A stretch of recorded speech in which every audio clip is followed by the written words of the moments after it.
I'm Sally Rumble.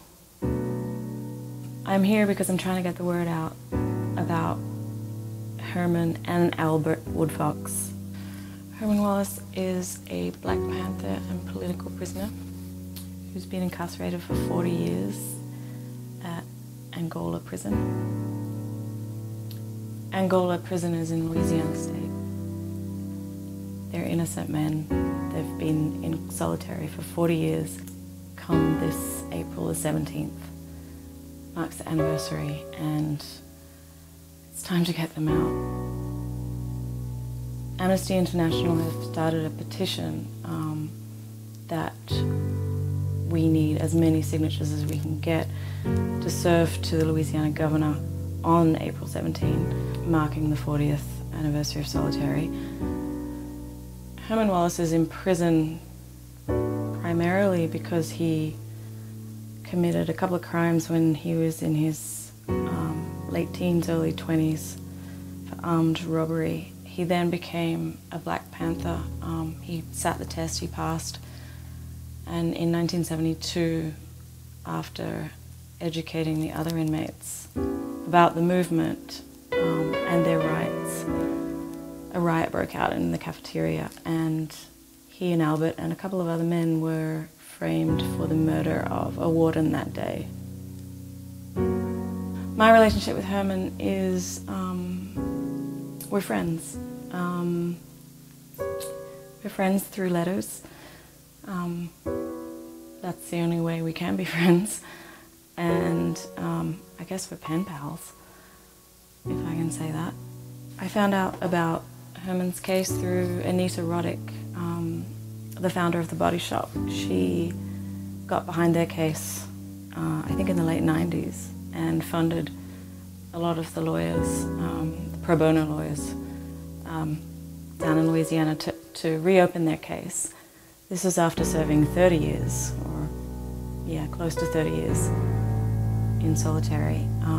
They reopened the case. I was reading one of her memoirs, and I went to her website and I saw the campaign in one of the margins of the website calling for help for the Angola 3. I had no idea what it was. I clicked on the link and I was hooked. I started writing to Herman there and then, and found out that it was actually his birthday, so it was good timing.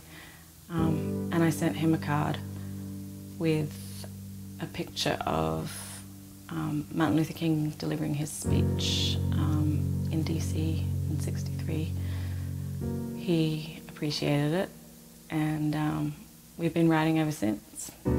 The other activities surrounding Herman's case are a wonderful relationship that he has with an artist by the name of Jackie Sumel, who has, I think, written over 500 letters or something to Herman over the years, over 7 years, I think.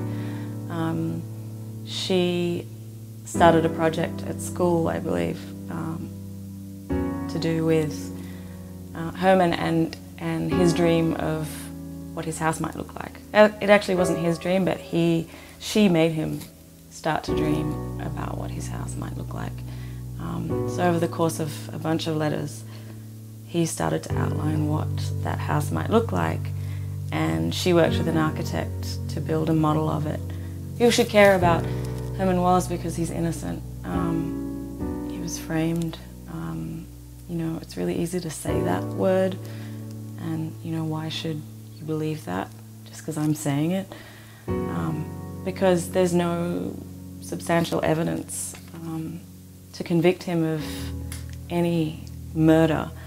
I've even seen an interview with the widow of the warden that was killed that day in the cafeteria, saying that she doesn't even believe that Herman and Albert are guilty. What I really, really need people to do is tweet this message, preferably before the 17th of April. I think it would have a bigger impact if we could just get the message out before the 40th anniversary. There's a film coming out. Please promote the film. It's called Herman's House. It's premiering in North Carolina next weekend on the 14th. It documents the project between Jackie and Herman. and her building a model of his house. And so, yeah, promote the film, sign the amnesty petition, write to Herman, and just talk about it. Not enough people are talking about this case, and it's considered cruel and unusual punishment at this point, and we need to get both Herman and Albert out of prison. Herman's spent the last 38 years at Angola prison, which used to be a cotton plantation.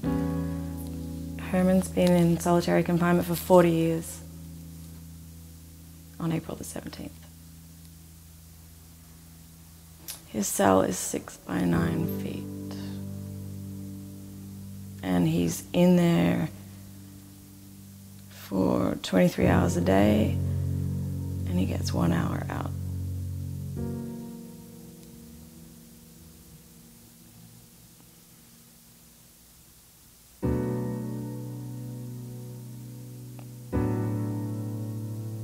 So Herman and I have a relationship as friends.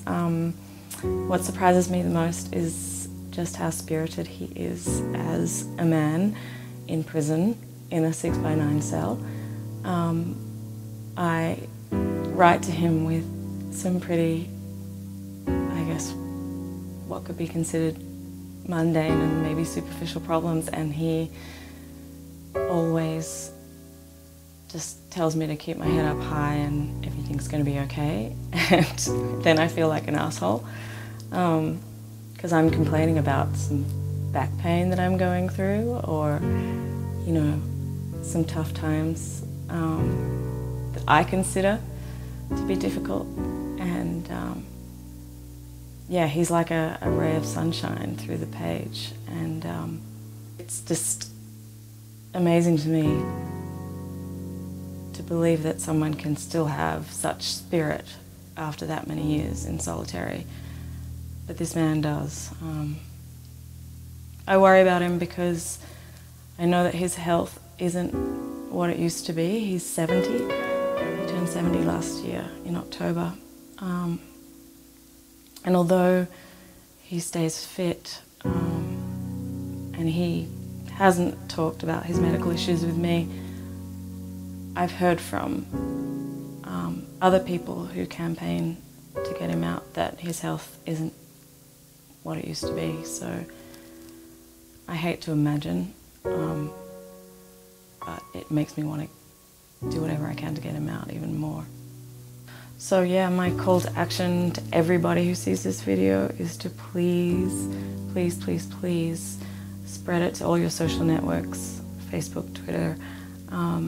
Talk about Herman Wallace and Albert Woodfox as political prisoners in this country. No one's talking about it. Well, some people are, but not enough. April 17 marks 40 years that Herman's been in solitary, and yeah, promote the film, Herman's House. I would love to get it to New York somehow. I'm not sure how, but I'm speaking with the directors and the producer and Jackie herself, and yeah, we just need to spread this message. And also sign the Amnesty International petition that they're going to present to the Louisiana governor on the 17th. My name is Sally Rumble, and I am Herman Wallace.